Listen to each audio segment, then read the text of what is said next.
निळावंती. मित्रांनो, असे म्हणतात की ज्याने कोणी लोभीपणाने हा निळावंती ग्रंथ वाचण्याचा प्रयत्न केला तो मेला किंवा वेडा झाला. जेव्हा अनेक अशी प्रकरणे समोर येऊ लागली तेव्हा भारत सरकारने या ग्रंथावर पूर्णपणे बंदी घातली. तर मित्रांनो, ऐकूया निळावंती. निळावंती जंगलातील पशुपक्ष्यांशी खेळत असे, वावरत असे आणि संवाद साधत असे. पृथ्वीवरील अनेक रहस्यमय घटकांची माहिती तसेच अघोरी विद्या तिने पशुपक्ष्यांपासून शिकली होती. ती पशुपक्ष्यांशी बोलायची, मैत्री करायची, त्यांची मदत करायची, ज्यामुळे पशुपक्षी तिला गाडलेल्या धनाच्या पाऊलखुणा सांगत असत. सोने, चांदी, हिरे यांच्या कढाया कुठं आहेत ते शोधून देत असे. त्यामुळे निळावंती त्या धनाची धनी होत असे. अनेक इतिहासकार यांच्या मते निळावंती ही एक शक्तिशाली नारी होती. ती स्वतःचे रूप, रंग बदलत असे, स्वतःला पशुपक्ष्यांच्या देहामध्ये सामावून घेई. मात्र निळावंतीचे बालपण हे अतिशय कष्टपूर्ण झाले होते. वडील आयुर्वेदाचारी असल्यामुळे तिला आयुर्वेदाविषयी ज्ञान मिळणे साहजिकच होते. निळावंतीला बालवयातच मुंग्यांनी एक मंत्र दिला, ज्याच्या साहाय्याने तिला पशुपक्ष्यांची भाषा शिकायला मदत झाली. दिवसेंदिवस ज्या प्रकारे तिच्या वयात वाढ होत होती त्याच प्रकारे त्या निळावंतींच्या ज्ञानात आणि शक्तीमध्ये देखील वाढ होत होती. कालांतराने बालवयातून तरुण वयात निळावंतीचा प्रवेश झाला. तिचे सौंदर्य अतिशय सौंदर्यवान, सुंदर आणि स्वर्गातील अप्सरेला देखील लाजिरवाणे वाटेल असे होते. तिची उंच शरीरयष्टी, काळेभोर केस, गोरा वर्ण, निळसर डोळे आणि दोन्ही भुईंच्या मधील कुंकवाचे चंद्रकोर तिच्या सौंदर्यास जास्त सुंदरता देत असे. आता आपली लेक वयात आली, दुसऱ्याचे धन आहे, आपली लेक आता त्याच्या घरी जायलाच पाहिजे असा विचार निळावंतीच्या वडिलांच्या मनात आला आणि तिच्या वडिलांनी तिचे लग्न लावून दिले.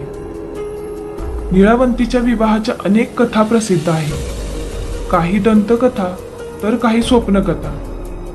तर मी निळावंतीची तीच कथा सांगते जे महाराष्ट्रात प्रचलित आहे.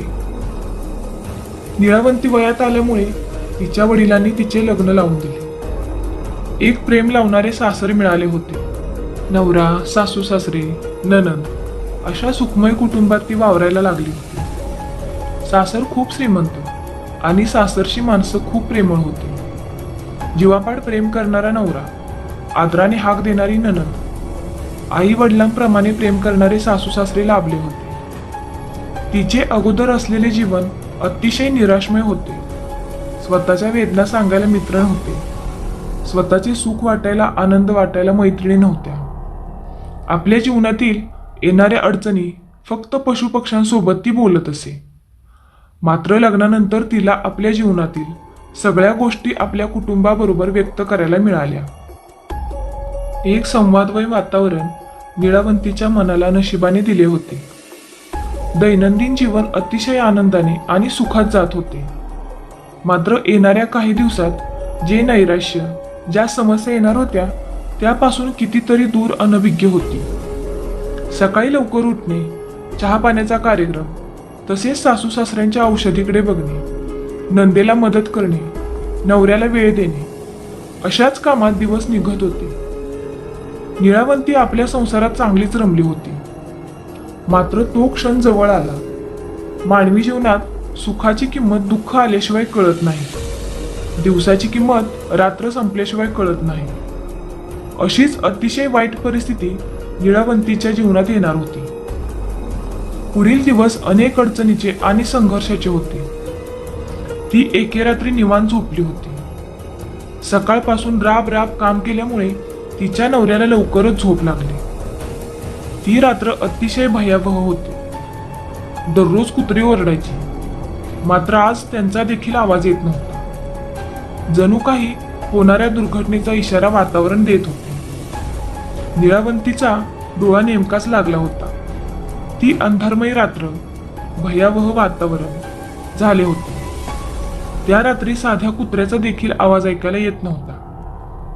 मात्र अचानक कोल्ह्याची कोल्हे कुई निळावंतीच्या कानी आदळली. कोल्हा ओरडत सांगत होता, गावाबाहेर असलेल्या नदीमधून एक प्रेत वाहत आहे. त्या प्रेताच्या कमरेला 2 हिरे एका थैलीमध्ये बांधले आहेत. ते हिरे दिव्य आहेत. आंधळ्याला दृष्टी, बहिऱ्याला ऐकण्याची शक्ती देण्याची ताकद त्या दिव्यात्मक हिऱ्यामध्ये आहे. कोल्ह्याने दिलेल्या या दृष्टांतामुळे निळावंती विचारात पडली. ती विचार करायला लागली. दिव्यात्मक हिरे म्हणजे जर भविष्यात कोणती शरीररूपी बाधा ही जर मला किंवा माझ्या कुटुंबातील सदस्यांना झाली तर दिव्य दगडामुळे मी आणि माझे कुटुंब सुखरूप राहू शकतो. शारीरिक हानीपासून आम्ही वाचवू शकतो. असा स्वार्थरूपी विचार निळावंतीच्या मनात आला. मी आपल्या जागेवरून उठली. तिचा नवरा झोपला होता. तिने आपल्या घरातील सर्व सदस्य झोपलेत का याची शहानिशा केली आणि नदीवर जाण्यास सज्ज झाली. नदीवर जाताना ती आपल्या खोलीत आली आणि बेशीवर टांगलेली भोपळ्याची साखळी काढली. या साखळीचा आवाज ऐकल्यावर तिच्या नवऱ्याची झोप उडाली. पण नवऱ्याकडे निळावंतीचे लक्ष नव्हते. तिला फक्त नदीवरचे प्रेत तरंगत येत होते त्याची चिंता होती. ती घराबाहेर पळाली. निळावंती अर्ध्या रात्री कुठे जात असणार आणि कशाला? असे कोणते काम आहे जे मला न सांगता निळावंती करत असेल? अखेर तिच्या मनात काय चालले आहे आपल्याला बघायला हवे. इकडे निळावंती घराबाहेर पडते. तिच्याच मागे चोर पावलांनी तिचा नवरा देखील येतो. निळावंती आपले पाय सरसर टाकत होती. ते प्रेत कुणाचे आहे हे तिला माहीत नव्हते.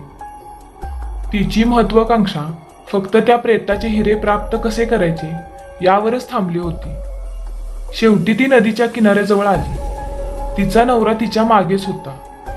तो तेथील झाडामागे लपून बघत राहिला. निळावंती नदीच्या काठावर आली. तिने आपल्या साडीचा पदर खोचला. विखुरलेले केसाचा अंबाडा बांधून एक मोठा श्वास घेतला.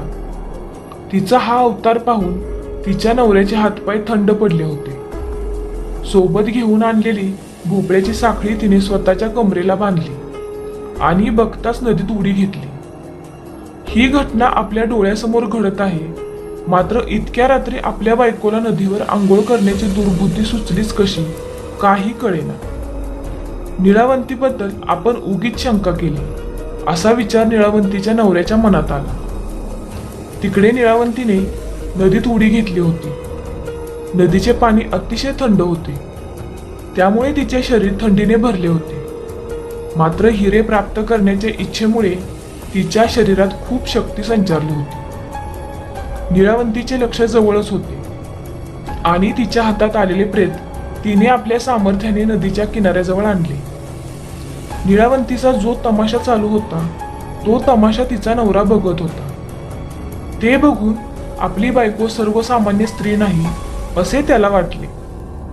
अर्ध्या रात्री नदीवर येऊन हे काय करते? ही बाई एखादी जादूटोणा करणारी असली पाहिजे, जी तंत्रसाधना करून अघोरी शक्ती प्राप्त करते. नक्कीच ही एखादी जादूगारी नसायला पाहिजे.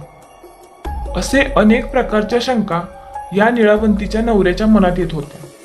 निळावंतीने ते प्रेत नदीच्या बाहेर आणले तर होते, मात्र थंड पाण्यामुळे तिचे हात आणि बोट चांगलेच गारटले होते. प्रेताच्या कमरेला एक पिशवी होती. त्यामधून ते हिरे दिसत होते. निळावंतीचे सर्व प्रयत्न अपयशी ठरले. ही गाठ काही सुटेना, म्हणून तिने दाताने ती गाठ सोडण्याचा प्रयत्न चालू केला. आपली बायको आहे तरी कोण असा प्रश्न त्या निळावंतीच्या नवऱ्याच्या मनात आला. कोण आहे ही जी अर्ध्या रात्री उठते, एकटी नदीवर जाते आणि प्रेताभोवती साधना करते? ही साधारण स्त्री नाही असा विचार त्याच्या मनी आला. शेवटी कोणताही पुरुष अशी विकृत घटना आपल्या डोळ्यासमोर घडत आहे असे बघून त्याच्या मनात शंका येणारच. तिकडे निळावंती त्या प्रेताच्या कमरेला बांधलेली पिशवी सोडत होती. ती हाताने सुटत नव्हती आणि सुटणार पण कशी? थंडीने निळावंतीच्या हाताची बोटे गारटली होती, त्यामुळे ती गाठ काही केल्या सुटेना. तिचे सर्वच प्रयत्न विफल झाले होते. दिव्यरूपी हिरे प्राप्त करायची पण कसे? तर तिच्या मनात एक विचार आला. आपण ही गाठ दाताने खोलण्याचा प्रयत्न करूया. निळावंतीने आपल्या तोंडाने त्या प्रेताच्या कमरेची गाठ सोडायला सुरुवात केली. हे बघून तिच्या नवऱ्याला आणखीनच एक धक्का बसला. आपली बायको प्रेताची साधनाच नाही तर मेलेले प्रेत सुद्धा खाते, असा विचार त्याच्या मनात आला. तेवढ्यात कमरेला बांधलेली दोरी सोडत असताना त्या प्रेताचे धोतर फाटले. ते बघून निळावंतीच्या नवऱ्याला वाटले की आपल्या बायकोने ते प्रेत फाडले. तिकडे निळावंती तिच्या मोहिमेत यशस्वी झाली होती. त्या प्रेताच्या कमरेला बांधलेले हिरे सुटले होते. तिने घराचा परतीचा रस्ता धरला. तिचा नवरा तिच्या आधी घराच्या वाटेने परत निघाला आणि घरात येऊन झोपण्याचे सोंग करू लागला. निळावंती त्याच्या मागोमाग परत घरी आली. तिचे शरीर भिजले होते. तिने घरात पाऊल ठेवताच बघितले की तिचा नवरा झोपला आहे. तिने लगेच भोपळ्याची साखळी भिंतीवर टांगली आणि कपडे बदलून नवऱ्याच्या बाजूला येऊन हळूच झोपली. आपली बायको आपल्या बाजूला प्रेत खाऊन झोपली. या राक्षसनीची भूक संपली का? नसेल संपली तर उद्याही मला देखील खाणार. आता काय करायचे? असा विकृत विचार तिच्या नवऱ्याच्या मनात आला. तो सूर्योदयाची वाट अतिशय आतुरतेने बघत होता. रात्री घडलेला प्रकार अजून देखील त्याच्या डोळ्यासमोर वावरत होता. निळावंतीची ती निष्ठुरता, पूर्ण मेलेले प्रेत खाण्याचे चित्र त्याच्या डोळ्याभोवती चांगलेच फिरत होते. ईश्वराच्या कृपेने दिवस उजाडला. काल रात्री कोल्ह्यांचा दृष्टांत ऐकून आपण नदीतील प्रेत पकडून दिव्य हिरे प्राप्त केले, या आनंदात निळावंती होती. आपल्याला कोणीच बघितले नाही या भ्रमात ती आपली दैनंदिन कामे करण्यास तयार झाली. निळावंती स्वयंपाकघरात होती. तिचा सासरा दारात बसला होता. वडील एकटेच आहेत आणि निळावंती ही स्वयंपाकघरात व्यस्त आहे. हे पाहून तिचा नवरा वडिलांकडे जातो आणि रात्रीचा सर्व प्रकार त्यास त्यांच्या समोर ठेवतो. आपला मुलगा वेडा झाला की काय, असा विचार त्यांच्या मनात येतो. काल रात्री आपल्या मुलाचे आणि सुनबाईचे भांडण झाले असेल म्हणून माझा मुलगा तिच्याबद्दल आपले कान भरत आहे, असा विचार निळावंतीच्या सासऱ्यांच्या मनात आला. निळावंतीचा सासरा म्हणतो, हे बघ पोरा, तिचं काय चुकलंय ते सरळ सांग बरं. निळावंती किती गुणी मुलगी आहे. बाईच्या रूपात साक्षात लक्ष्मी घरी आली आणि तू तिचा असा अनादर करत आहेस. तिचा नवरा म्हणतो, बाबा मी खोटं नाही बोलत आहे. काल रात्री मी स्वतः पाहिले. अर्ध्या रात्री निळावंती नदीवर गेली. नदीमध्ये उडी घेतली आणि एक प्रेत आणले आणि राक्षसाप्रमाणे दाताने कुरतडून खाल्ले. सासरा म्हणतो, असं काय? मग मी पहारा देतो. बघतो तू खरं बोलत आहेस की तुझ्या मनात काही काळबेर आहे. झालेल्या प्रकारापासून निळावंती अज्ञान होती. ती आपल्या संसारातील सर्व कामे आनंदात करत असे, ज्याने करून घरातील मोठ्या माणसांचा आशीर्वाद तिला लाभत असे. रात्री नवरा आपल्या खोलीत येत नाही म्हणून तिने कारण विचारले तर मी आपल्या सुखासाठी काही दिवस ब्रह्मचर्याचे पालन करणार आहे, असे उत्तर नवऱ्याकडून तिला मिळाले. म्हणून ती सुद्धा कोणती शंका मनात न बाळगता राहू लागली आणि आपली सून खरंच एक राक्षसी नाही की नाही याची पडताळणी करण्यासाठी तिचा सासरा हा बाहेर बसून पहारा देत असे. सासरा 1 हप्ता झाला पहारा देत होता. असंच चालू असताना एका रात्री विपरीत घडले.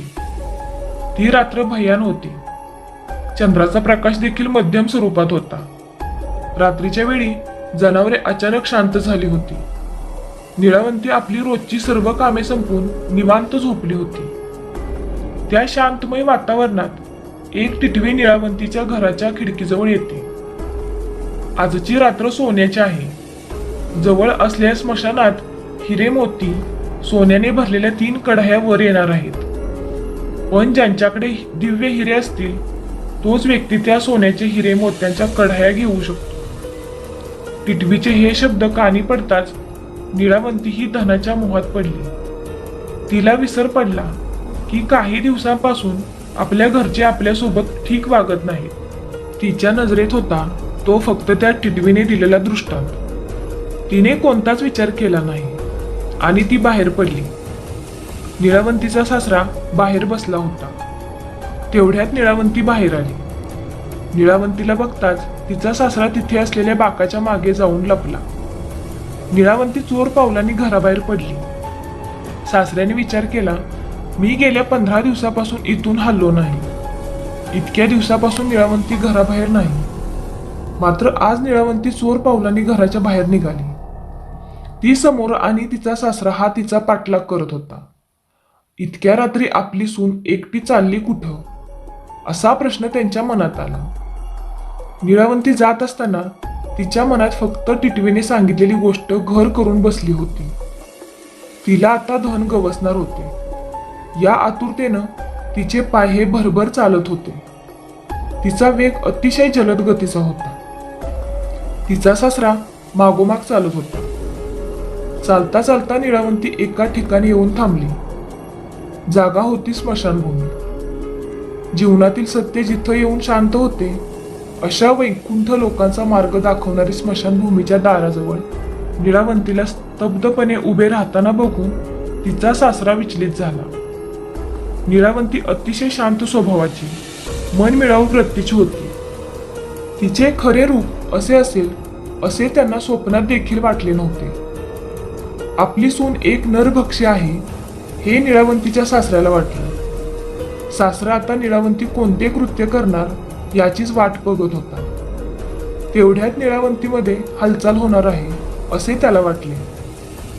निळावंती स्मशानभूमीच्या बाहेर उभी होती. टिटवीने दिलेला दृष्टांत तिच्या मनात होता. तिने आपल्या डोक्यावरचा पदर काढला आणि कमरेला खोचला. त्या स्मशानाचे दार उघडले. निळावंती आतमध्ये गेली. आपल्या सुनेला मध्यरात्री स्मशानात जाताना पाहून तिचा सासरा विचारात पडला होता. त्या स्मशानात अगोदरच्या दिवशी त्या गावातील ब्राह्मणाची पत्नी पुरली होती. निळावंतीने स्मशानात प्रवेश करताच तिची नजर पडली फक्त त्या घड्यांवर. टिटवीने सांगितल्याप्रमाणे ती त्या ठिकाणी गेली जिथं धन गाडलेलं होतं. निळावंतीने आपल्या कमरेला बांधलेला हिरा सोडला आणि त्या ठिकाणी तो हिरा ठेवला. तो हिरा जिथे ठेवला असता चमत्कारच झाला. तिथे गाडलेल्या धनाचे घडे वर आले. धन पाहून निळावंतीच्या मनात प्रश्न निर्माण झाला की हे धन घरी कसे न्यायचे. म्हणून तिला असे वाटले की सापडलेले धन आपण इथंच लपवायचे. म्हणून तिने त्या ठिकाणी मोठा खड्डा केला ज्या ठिकाणी त्या ब्राह्मणाच्या बायकोला पुरले होते. निळावंतीचा सासरा हे बघत होता. ते पाहून त्याच्या मनात आले की निळावंती मेलेले प्रेत खात आहे. निळावंतीने धन लपवायला सुरुवात केली. ती धनाजवळ यायची, ओंजळीत ते घ्यायची आणि दुसऱ्या ठिकाणी जिथे तिने खड्डा केला होता तिथं आणून टाकायची. तिच्या या क्रमाला बघून तिच्या सासऱ्याच्या मनात आले की निळावंती एका ठिकाणी प्रेत खाते आणि पाणी पिण्यास घड्याजवळ जाते. तिचं काम झालं होतं. तिने सर्व धन लपवले होते आणि घराकडे निघत होती. हे सगळं बघितल्यावर तिच्या सासऱ्याने देखील आपले पाऊल मागे वळवले. तर मित्रांनो, काय घडेल निळावंतीच्या पुढच्या आयुष्यात पाहूया पुढील भागात. तर मित्रांनो, निळावंतीचा हा भाग कसा वाटला हे कमेंटमध्ये नक्की कळवा. आवडला असेल तर लाईक करा आणि चॅनेलला सबस्क्राईब करा. धन्यवाद.